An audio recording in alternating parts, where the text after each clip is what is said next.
From Crossways Publishing, the English Standard Version of the Bible, a reading from 1 Samuel, chapters 16 through 20. 1 Samuel, chapters 16 through 20. The Lord said to Samuel, "How long will you grieve over Saul, since I have rejected him from being king over Israel? Fill your horn with oil and go. I will send you to Jesse the Bethlehemite, for I have provided for myself a king among his sons." And Samuel said, "How can I go? If Saul hears it, he will kill me." And the Lord said, "Take a heifer with you, and say, 'I have come to sacrifice to the Lord.' And invite Jesse to the sacrifice, and I will show you what you shall do, and you shall anoint for me him whom I declare to you." Samuel did what the Lord commanded, and came to Bethlehem. The elders of the city came to meet him, trembling, and said, "Do you come peaceably?" And he said, "Peaceably. I have come to sacrifice to the Lord. Consecrate yourselves, and come with me to the sacrifice." And he consecrated Jesse and his sons, and invited them to the sacrifice. When they came, he looked on Eliab, and thought, "Surely the Lord's anointed is before him." But the Lord said to Samuel, "Do not look on his appearance, or on the height of his stature, because I have rejected him. For the Lord sees not as a man sees. The Lord looks on the outward, man looks on the outward appearance, but the Lord looks on the heart." Then Jesse called Abinadab, and made him pass before Samuel. And he said, "Neither has the Lord chosen this one." Then Jesse made Shammah pass by, and he said, "Neither has the Lord chosen this one."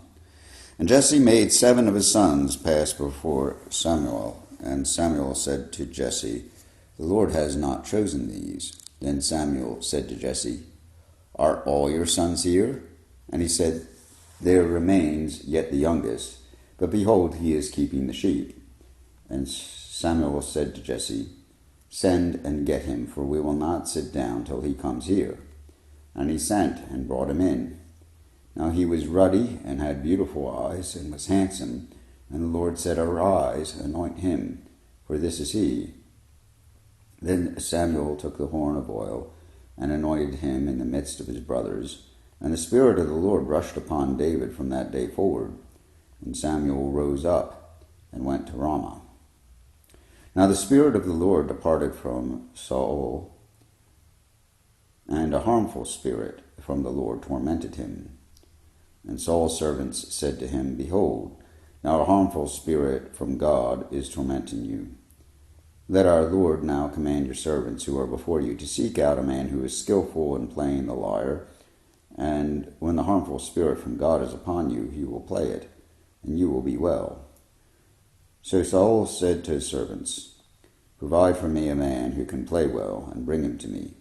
One of the young men answered, "Behold, I have seen the son of Jesse the Bethlehemite, who is skillful in playing, a man of valor, a man of war, prudent in speech, and a man of good presence, and the Lord is with him." Therefore Saul sent messengers to Jesse and said, "Send me David your son, who is with the sheep." And Jesse took a donkey laden with bread and a skin of wine, and a young goat, and sent them by David his son to Saul. And David came to Saul and entered his service, and Saul loved him greatly, and he became his armor-bearer. And Saul sent to Jesse, saying, "Let David remain in my service, for he has found favor in my sight." And whatever the harmful spirit from God was upon Saul, David took the lyre and played it with his hand. So Saul was refreshed and was well, and the harmful spirit departed from him. Now the Philistines gathered their armies for battle, and they were gathered at Succoth, which belongs to Judah, in a camp between Succoth and Ezekah in Ephes-Dammim. And Saul and the men of Israel were gathered and encamped in the valley of Elah, and drew up in line of battle against the Philistines. And the Philistines stood on the mountain on the one side, and Israel stood on the mountain on the other side, with the valley between them. And there came out from the camp of the Philistines a champion named Goliath of Gath, whose height was 6 cubits and a span. He had a helmet of bronze on his head, and he was armed with a coat of mail, and the weight of the coat was 5,000 shekels of bronze. And he had bronze armor on his legs, and a javelin of bronze slung between his shoulders. The shaft of his spear was like a weaver's beam, and his spear's head weighed 600 shekels of iron. And his shield-bearer went before him. He stood and shouted to the ranks of Israel, "Why have you come out to draw up for battle? Am I not a Philistine, and are you not servants of Saul? Choose a man for yourselves, and let him come down to me. If he is able to fight with me and kill me, then we will be your servants. But if I prevail against him and kill him, then you shall be our servants and serve us." And the Philistine said, "I defy the ranks of Israel this day. Give me a man that we may fight together." When Saul and all Israel heard these words of the Philistine, they were dismayed and greatly afraid. Now David was the son of an Ephrathite of Bethlehem in Judah named Jesse, who had 8 sons. In the days of Saul, the man was already old and advanced in years. The 3 oldest sons of Jesse had followed Saul into battle. And the names of his 3 sons who went to the battle were Eliab, the firstborn, and next to him Abinadab, and the third Shammah. David was the youngest. The 3 eldest followed Saul, but David went back and forth from Saul to feed his father's sheep at Bethlehem. 40 days the Philistine came forward and took his stand morning and evening. And Jesse said to David his son, "Take for your brothers an ephah of this parched grain and these 10 loaves, and carry them quickly to the camp of your brothers. Also take these 10 cheeses to the commander of their 1,000. See if your brothers are well, and bring some token from them." Now Saul and they and all the men of Israel were in the valley of Elah fighting with the Philistines. And David rose early in the morning and left the sheep with a keeper, and took the provisions and went, as Jesse had commanded him. And he came to the encampment as the host was going out to the battle line, shouting the war cry. And Israel and the Philistines drew up for battle, army against army. And David left the things in charge of the keeper of the baggage, and ran to the ranks, and went and greeted his brothers. As he talked with them, behold, the champion, the Philistine of Gath, Goliath by name, came up out of the ranks of the Philistines, and spoke the same words as before. And David heard him. All the men of Israel, when they saw the man, fled from him, and were much afraid. And the men of Israel said, "Have you seen this man who has come up? Surely he has come up to defy Israel. And the king will enrich the man who kills him with great riches, and will give him his daughter, and make his father's house free in Israel." And David said to the men who stood by him, "What shall be done for the man who kills this Philistine, and takes away the reproach from Israel? For who is this uncircumcised Philistine, that he should defy the armies of the living God?" And the people answered him in the same way, "So shall it be done to the man who kills him." Now Eliab, his eldest brother, heard when he spoke to the men, and Eliab's anger was kindled against David, and he said, "Why have you come down? And with whom have you left those few sheep in the wilderness? I know your presumption and the evil of your heart, for you have come down to see the battle." And David said, "What have I done now? Was it not but a word?" And he turned away from him toward another, and spoke in the same way, and the people answered him again as before. When the words that David spoke were heard, they repeated them before Saul, and he sent for him. And David said to Saul, "Let no man's heart fail because of him. Your servant will go and fight with this Philistine." And Saul said to David, "You are not able to go against this Philistine to fight with him, for you are but a youth, and he has been a man of war from his youth." But David said to Saul, "Your servant used to keep sheep for his father, and when there came a lion or bear, and took a lamb from the flock, I went after him, and struck him, and delivered it out of his mouth. And if he arose against me, I caught him by his beard, and struck him, and killed him. Your servant has struck down both lions and bears, and this uncircumcised Philistine shall be like one of them, for he has defied the armies of the living God." And David said, The Lord who delivered me from the paw of the lion and from the paw of the bear will deliver me from the hand of this Philistine. And Saul said to David, Go, and the Lord be with you. Then Saul clothed David with his armor, and he put a helmet of bronze on his head, and clothed him with a coat of mail. And David strapped his sword over his armor, and he tried in vain to go, for he had not tested them. Then David said to Saul, I cannot go with these, for I have not tested them. So David put them off. Then he took his staff in his hand, and chose 5 smooth stones from the brook, and put them in his shepherd's pouch. His sling was in his hand, and he approached the Philistine. And the Philistine moved forward and came near to David, with his shield-bearer in front of him. When the Philistine looked and saw David, he disdained him, for he was but a youth, ruddy and handsome in appearance. And the Philistine said to David, Am I a dog that you come to me with sticks? And the Philistine cursed David by his gods. The Philistine said to David, Come to me, I will give your flesh to the birds of the air and to the beasts of the field. Then David said to the Philistine, You come to me with sword and with spear and with the javelin, but I come to you in the name of the Lord of hosts, the God of the armies of Israel, whom you have defied. This day the Lord will deliver you into my hand, and I will strike you down and cut off your head, and I will give the dead bodies of the host of the Philistines this day to the birds of the air and to the wild beasts of the earth, that all the earth may know there is a God in Israel, and that all this assembly may know that the Lord saves not with sword and spear, for the battle is the Lord's, and he will give you into our hand. When the Philistine arose and came and drew near to meet David, David ran quickly toward the battle line to meet the Philistine. And David put his hand in his bag and took out a stone and slung it and struck the Philistine on his forehead. The stone sank into his forehead, and he fell on his face to the ground. So David prevailed over the Philistine with sling and with stone, and struck the Philistine and killed him.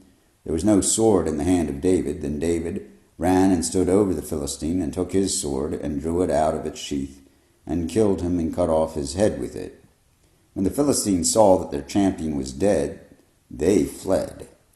And the men of Israel and Judah rose with a shout and pursued the Philistines as far as Gath and the gates of Ekron, so that the wounded Philistines fell on the way from Sha'araim as far as Gath and Ekron. And the people of Israel came back from chasing the Philistines, and they plundered their camp. And David took the head of the Philistine and brought it to Jerusalem, but he put his armor in his tent. As soon as Saul saw David go out against the Philistine, he said to Abner, the commander of the army, Abner, whose son is this youth? And Abner said, As your soul lives, O king, I do not know. And the king said, Inquire whose son the boy is. And as soon as David returned from striking down the Philistine, Abner took him and brought him before Saul with the head of the Philistine in his hand. And Saul said to him, Whose son are you, young man? And David answered, I am the son of your servant Jesse, the Bethlehemite. As soon as he had finished speaking to Saul, the soul of Jonathan was knit to the soul of David. Jonathan loved him as his own soul. And Saul took him that day, and would not let him return to his father's house. Then Jonathan made a covenant with David, because he loved him as his own soul. And Jonathan stripped himself of the robe that was on him, and gave it to David, and his armor, and even his sword, and his bow, and his belt. And David went out, and was successful wherever Saul sent him, so that Saul set him over the men of war. And this was good in the sight of all the people, and also in the sight of Saul's servants. As they were coming home, when David returned from striking down the Philistine, the woman came out of all the cities of Israel, singing and dancing to meet King Saul, with tambourines, with songs of joy, and with musical instruments. And the women sang to one another as they celebrated, Saul has struck down his thousands, and David his 10,000s. And Saul was very angry. And this saying displeased him. He said, They have ascribed to David 10,000s, and to me they have ascribed thousands. And what more can he have but the kingdom? And Saul eyed David from that day on. The next day a harmful spirit from God rushed upon Saul, and he raved within his house while David was playing the lyre, as he did day by day. Saul had his spear in his hand, and Saul hurled the spear, for he thought, I will pin David to the wall, but David evaded him twice. Saul was afraid of David, because the Lord was with him, but had departed from Saul. So Saul removed him from his presence, and made him a commander of 1,000. And he went out and came in before the people. And David had success in all his undertakings, for the Lord was with him. And when Saul saw that he had great success, he stood in fearful awe of him. But all Israel and Judah loved David, for he went out and came in before them. Then Saul said to David, Here is my elder daughter, Merab. I will give her to you for a wife. Only be valiant for me, and fight the Lord's battles. For Saul thought, Let not my hand be against him, but let the hand of the Philistines be against him. And David said to Saul, Who am I, and who are my relatives, my father's clan in Israel, that I should be son-in-law to the king? But at the time Merab, Saul's daughter, should have been given to David, she was given to Adriel, the Meholathite, for a wife. Now Saul's daughter Michal loved David, and they told Saul, and the thing pleased him. Saul thought, Let me give her to him, that she may be a snare for him, and that the hand of the Philistines may be against him. Therefore Saul said to David a second time, You shall now be my son-in-law. And Saul commanded his servants, Speak to David in private, and say, Behold, the king has delighted in you, and all his servants love you. Now then, become the king's son-in-law. And Saul's servants spoke these words in the ears of David, and David said, Does it seem to you a little thing to become the king's son-in-law, since I am a poor man and have no reputation? And the servants of Saul told him, Thus and so did David speak. Then Saul said, Thus you shall say to David, The king desires no bride price except 100 foreskins of the Philistines, that he may be avenged of the king's enemies. Now Saul thought to make David fall by the hand of the Philistines. And when his servants told David these words, it pleased David well to be the king's son-in-law before the time had expired. David arose and went along with his men, and killed 200 of the Philistines. And David brought their foreskins, which were given in full number to the king, that he might become the king's son-in-law. And Saul gave him his daughter Michal for a wife. But when Saul saw and knew that the Lord was with David, and that Michal, Saul's daughter, loved him, Saul was even more afraid of David. So Saul was David's enemy continually. Then the commanders of the Philistines came out to battle, and as often as they came out, David had more success than all the servants of Saul, so that his name was highly esteemed. And Saul spoke to Jonathan his son, and to all his servants, that they should kill David. But Jonathan, Saul's son, delighted much in David. And Jonathan told David, Saul my father seeks to kill you. Therefore be on your guard in the morning. Stay in a secret place and hide yourself, and I will go out and stand beside my father in the field where you are. And I will speak to my father about you. And if I learn anything, I will tell you. And Jonathan spoke well of David to Saul his father, and said to him, Let not the king sin against his servant David, because he has not sinned against you, and because his deeds have brought good to you. For he took his life in his hand, and he struck down the Philistine, and the Lord worked a great salvation for all Israel. You saw it and rejoiced. Why then will you sin against innocent blood by killing David without cause? And Saul listened to the voice of Jonathan. Saul swore, As the Lord lives, he shall not be put to death. And Jonathan called David, and Jonathan reported to him all these things. And Jonathan brought David to Saul, and he was in his presence as before. And there was war again. And David went out and fought with the Philistines, and struck them with a great blow, so that they fled before him. Then a harmful spirit from the Lord came upon Saul, as he sat in his house with his spear in his hand, and David was playing the lyre. And Saul sought to pin David to the wall with the spear, but he eluded Saul, so that he struck the spear into the wall, and David fled and escaped that night. Saul sent messengers to David's house to watch him, that he might kill him in the morning.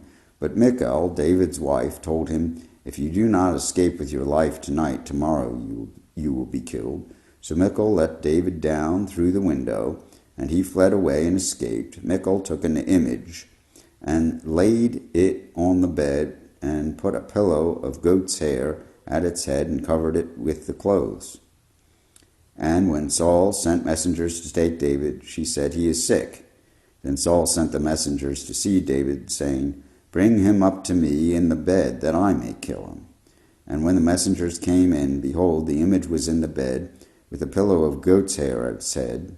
Saul said to Michal, "Why have you deceived me thus, and let my enemy go, so that he has escaped?" And Michal answered Saul, "He said to me, 'Let me go. Why should I kill you?'" Now David fled and escaped, and he came to Samuel at Ramah, and told him all that Saul had done to him. And he and Samuel went and lived in Naioth. And it was told Saul, "Behold, David is at Naioth in Ramah." Then Saul sent messengers to take David, and when they saw the company of the prophets prophesying, and Samuel standing as head over them, the Spirit of God came upon the messengers of Saul, and they also prophesied. When it was told Saul, he sent other messengers, and they also prophesied. And Saul sent messengers again the third time, and they also prophesied. Then he himself went to Ramah, and came to the great well that is in Seku, and he asked, "Where are Samuel and David?" And one said, "Behold, they are at Naioth in Ramah." And he went there to Naioth in Ramah, and the Spirit of God came upon him also. And as he went, he prophesied, till he came to Naioth in Ramah. And he, too, stripped off his clothes, and he, too, prophesied before Samuel, and lay naked all that day and all that night. Thus it is said, "Is Saul also among the prophets?" Then David fled from Naioth in Ramah, and came and said before Jonathan, "What have I done? What is my guilt? And what is my sin before your father, that he seeks my life?" And he said to him, "Far from it. You shall not die. Behold, my father does nothing, either great or small, without disclosing it to me. And why should my father hide this from me? It is not so." But David vowed again, saying, "Your father knows well that I have found favor in your eyes." And he thinks, "Do not let Jonathan know this, lest he be grieved. But truly, as the Lord lives, and as your soul lives, there is but a step between me and death." Then Jonathan said to David, "Whatever you say, I will do for you." David said to Jonathan, "Behold, tomorrow is the new moon, and I shall not fail to sit at table with the king, but let me go, that I may hide myself in the field till the third day at evening. If your father misses me at all, then say, 'David earnestly asked leave of me to run to Bethlehem his city, for there is a yearly sacrifice there for all the clan.' If he says, 'Good,' it will be well with your servant, but if he is angry, then know that harm is determined by him. Therefore deal kindly with your servant, for you have brought your servant into a covenant of the Lord with you. But if there is guilt in me, kill me yourself, for why should you bring me to your father?" Then Jonathan said, "Far be it from you. If I knew that it was determined by my father that harm should come to you, would I not tell you?" Then David said to Jonathan, "Who will tell me if your father answers you roughly?" And Jonathan said to David, "Come, let us go into the field." So they both went out into the field. And Jonathan said to David, "The Lord, the God of Israel, be witness. When I have sounded out my father about this time tomorrow or the third day, behold, if he is well displeased toward David, shall I not send and disclose it to you? But should it please my father to do you harm, the Lord do so to Jonathan, and more also, if I do not disclose it to you, and send you away that you may go in safety. May the Lord be with you, as he has been with my father. If I am still alive, show me the steadfast love of the Lord, that I may not die. And do not cut off your steadfast love from my house forever, when the Lord cuts off every one of the enemies of David from the face of the earth. And Jonathan made a covenant with the house of David, saying, May the Lord take vengeance on David's enemies. And Jonathan made David swear again by his love for him, for he loved him as he loved his own soul. Then Jonathan said to him, Tomorrow is the new moon, and you will be missed, because your seat will be empty. On the third day, go down quickly to the place where you hid yourself when the matter was in hand, and remain beside the stone heap. And I will shoot 3 arrows to one side of it, as though I shot at a mark. And behold, I will send the boy, saying, Go find the arrows. If I say to the boy, Look, the arrows are on this side of you, take them, then you are to come. For as the Lord lives, it is safe for you, and there is no danger. But if I say to the youth, Look, the arrows are beyond you, then go, for the Lord has sent you away. And as for the matter for which you and I have spoken, behold, the Lord is between you and me forever. So David hid himself in the field, and when the new moon came, the king sat down to eat food. The king sat on his seat, as at other times. On the other seat by the wall, Jonathan sat opposite, and Abner sat by Saul's side, but David's place was empty. Yet Saul did not say anything that day, for he thought, Something has happened to him. He is not clean, surely he is not clean. But on the second day, the day after the new moon, David's place was empty, and Saul said to Jonathan his son, Why has not the son of Jesse come to the meal either yesterday or today? Jonathan answered Saul, David earnestly asked leave of me to go to Bethlehem. He said, Let me go, for our clan holds a sacrifice in the city, and my brother has commanded me to be there. So now, if I have found favor in your eyes, let me get away to see my brothers. For this reason he has not come to the king's table. Then Saul's anger was kindled against Jonathan, and he said to him, You son of a perverse, rebellious woman, do I not know that you have chosen the son of Jesse to your own shame, and to the shame of your mother's nakedness? For as long as the son of Jesse lives on the earth, neither you nor your kingdom shall be established. Therefore send and bring him to me, for he shall surely die. Then Jonathan answered Saul his father, Why should he be put to death? What has he done? But Saul hurled his spear at him to strike him, so Jonathan knew that his father was determined to put David to death. And Jonathan rose from the table in fierce anger, and ate no food the second day of the month, for he was grieved for David, because of his father had disgraced him. In the morning Jonathan went out into the field to the appointment with David, and with him a little boy. And he said to his boy, Run and find the arrows that I shoot. As the boy ran, he shot an arrow beyond him. And when the boy came to the place of the arrow that Jonathan had shot, Jonathan called after the boy and said, Is not the arrow beyond you?